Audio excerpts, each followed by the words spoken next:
Welcome to the 2 Cents Podcast, and I'm your fellow Nino. First of all, thank the man upstairs for blessing me to get up this morning. To all my fans, my subscribers, my listeners, all of you guys, I appreciate y'all. Thank you. Continue subscribing. Thank you for the attention you're giving me. Thank you for being loyal listeners. Shout out to my man David. Shout out to Big Bruce, Luther.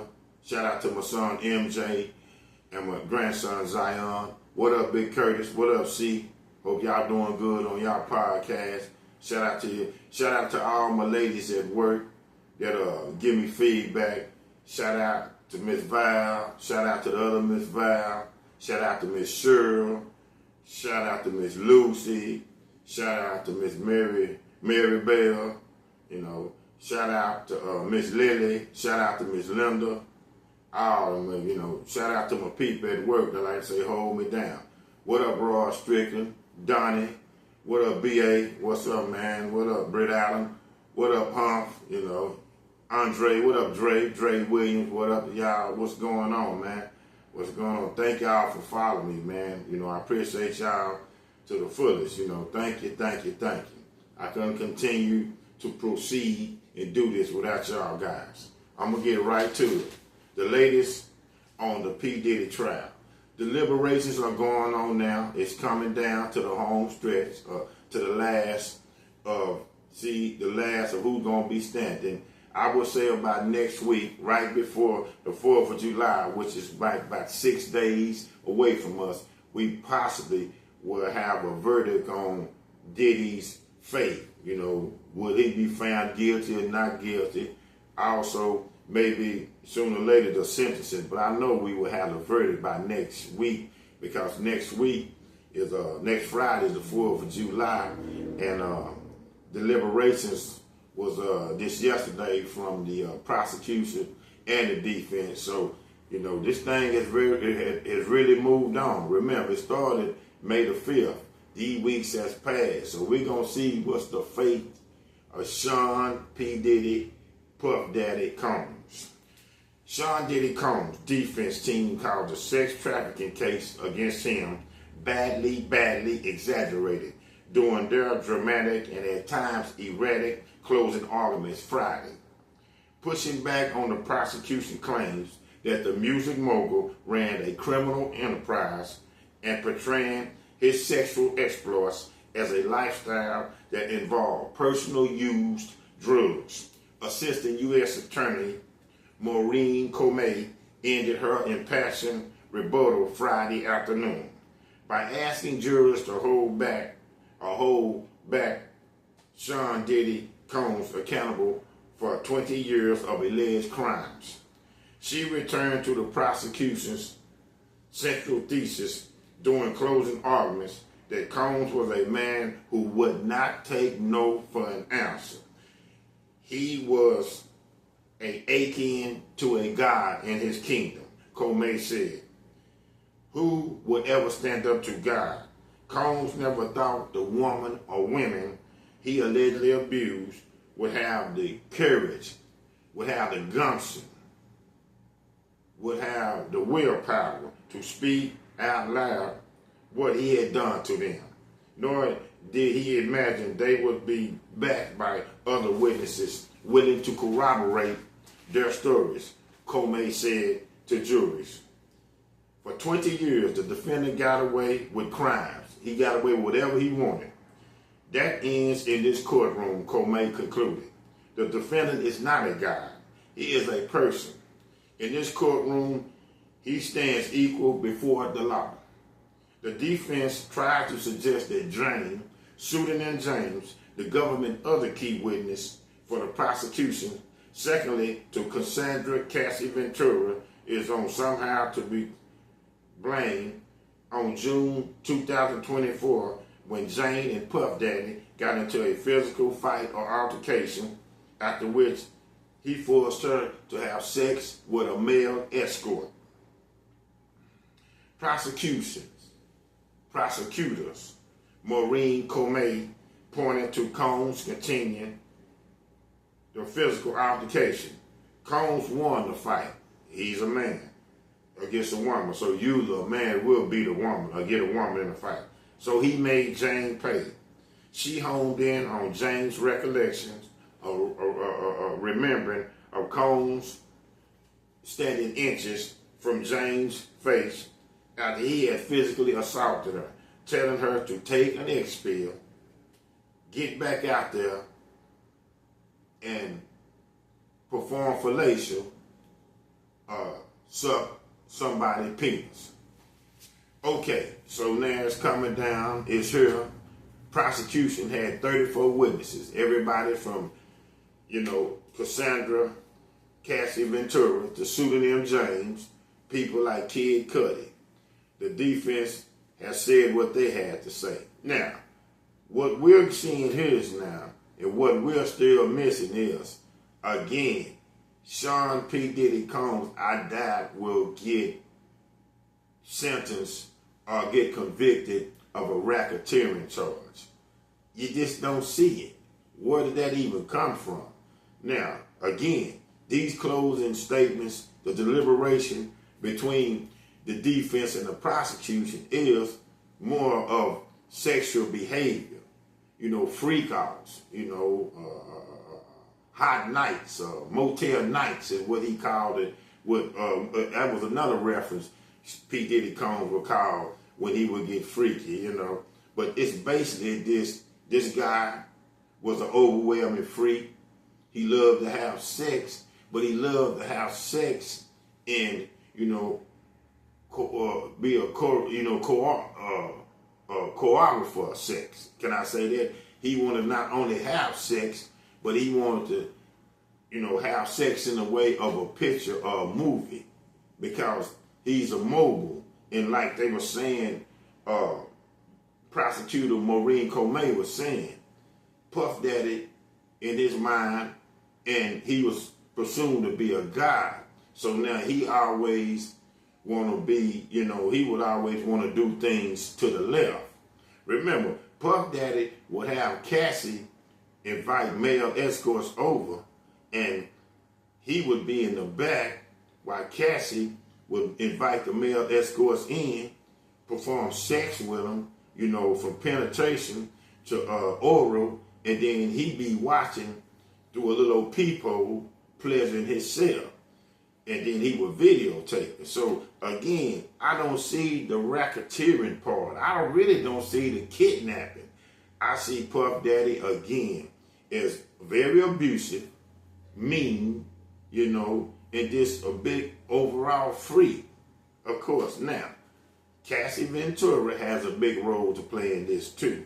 Because remember, Puff Daddy was taking care of her fully, largely. He was paying her bills. This was her way to get the fame. I think he also bought her a couple of whips. So, he was doing things. And so Cassie Ventura, Puff Daddy was a big mainstay, or a big way of her getting famous. So that's why she clinged on to him, because I know a lot of people going to say, well, she was getting abused. She so-called was, getting held against her will, which I think that is wrong, because she could have left any day now. Allegedly, she was getting drugged, with the tranquilizers and things like that, the baby oil and all that little situation where the things were put into drugs. Now, the big thing I see now was they was taking ecstasy pills. Pseudonym James, Cassie Ventura, even Puff Daddy. But that doesn't take celebrities to take X pills.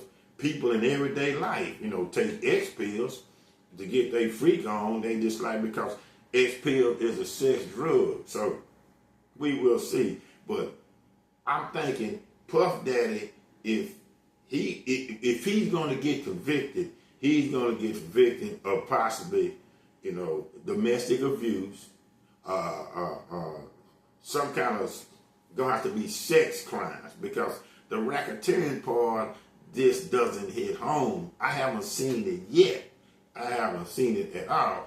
And if Puff Daddy does come out to be guilty and then get convicted, I don't see Puff Daddy doing no more than probably about 3 to 5 years. That's max. Puff Daddy might not do about 2 years. I just don't see him doing no long time in this. He definitely will not be in decades.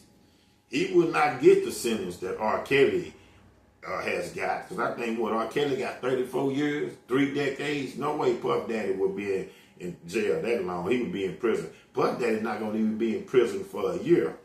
But, we will see. But, okay, so, but, it came down. Now we will see what's going on. And like I say, I think it will be probably next week before the 4th of July. Because I think, they like to get things over with for the holidays. They don't want people, sitting on the end of their seat through the holidays waiting. So they like to get that done. But Puff Daddy might actually came out of this better than he thought he was. Puff Daddy actually ended up possibly spending more time in jail waiting on his court date than if he gets sentenced, if he found guilty and he gets sentenced. Because no racketeering. I don't see too much no coercion. I mean, the physical abuse, but even the physical abuse from Cassie Ventura to Pseudonym James to a few of the other ladies like Don Richards. I think they were Don Richards or something like that. I think that's a lady name. Why didn't you just didn't leave? If it's physical abuse, why did you just leave? I know why they didn't leave. Because Puff Daddy is a celebrity magnet and he can open doors and open avenues for them that nobody else can do, because a lot of these women definitely want to get in show business and be famous. So they'll take that abuse. They'll take that misuse that is being administered to them just because they want to, have their name in bright lights. They possibly want to have their name on Hollywood's Walk of Fame. So that's where it comes. That's why I guess a lot of the saying is the price of fame. It can be very cruel. It can be very painful. But if you want it and you can take the punishment and you can take what's thrown at you, you can achieve it. But I just don't see Puff Daddy doing nothing but possibly maybe 2 or 3 years, if that at max. Definitely maybe 5, but not a decade. Puff Daddy might do a year or 2 and be subject to house arrest. Now, this is what I also think was going to happen in the aftermath of Puff Daddy trial. Of course, Puff Daddy is he's great. He knows talent, but who would want to work with Puff Daddy? Because now it's a black eye on his reputation, no matter if he don't spend a lot of years in jail, but who wants to work with Puff Daddy? Because remember, Peach, only Kanye West came to see Puff Daddy. Whereas all his people that was at them allegedly freak offs, all his friends, all his so-called cohorts and people that he ran with, where are they? Nobody showed up. Now, I don't know. It might have been a gag order, or it might have been something where the people couldn't show up. But where are the Jay-Z's? Where are the Will Smiths? Where are guys like that? Where are the people that supposed to show up? I mean, you just don't see people showing up for Puff Daddy there. T.D. Jakes. Where's Pastor T.D. Jakes? They didn't show up one time to come see Puff Daddy. The only one that came to see Puff Daddy while he was in jail and through this time, while he was going through this, was his family. I don't think his mom came at one time, but basically it was his children that came to see him. And allegedly, his son, Justin, I think I just seen the other day, he allegedly is possibly finna get sued for a rape, a SA, a lawsuit. So, the troubles don't stop. The troubles do not stop. But yeah, this Puff Daddy case is coming to the end, and I'm waiting to see what's going to happen. But Puff Daddy, I just don't see him doing no time, no real serious time, reputation is definitely damaged a little bit. Now, when he get out, after he just totally a free man, or when he gets out, will he be, constricted to home, to home confinement? Will he have to stay at home, house arrest or whatever like that? But even if he's trying to work with, up and coming talent or people in the industry, will they work with him because of how his reputation is? So, but I imagine they would, because Puff Daddy is still somewhat of a genius when it comes to the show business, and people will do what they have to do to try to, get the fame of being in show business, and plus it's money. So we will see what was going on. But yeah, the latest on the P-Diddy Trial is coming down to the last leg, and we gonna see what's up with Mr. Sean Combs. But I think he basically gonna come out a free man. Just think about it, Pete. The charges that was first given to Puff Daddy, and if he end up doing 3 to 5, that's really like a slap on the wrist, because they was going for a racketeering charges. They were going for big time charges. They was going for, arson, and all that's been dropped. Coercion, arson, and all that's been dropped. So basically, this is just a big free. And I'm pretty sure Puff Daddy when he get out of jail, he gonna continue to be a freak, because there's just a freak in him. And I'm gonna keep it a bug with you, people. Still somebody, or still some people, when he get out, will associate themselves with Puff Daddy and be freaks too. That's the lifetime of the rich and the famous. They see themselves definitely as bigger than the law, and they see themselves as bigger than life itself. The latest on the P-Diddy Trial. Everything now is in the final stretch. We will see possibly next week, before the 4th of July, will it be a guilty or not guilty verdict? 2 cents. I'm Nino. This is my podcast. Thank you.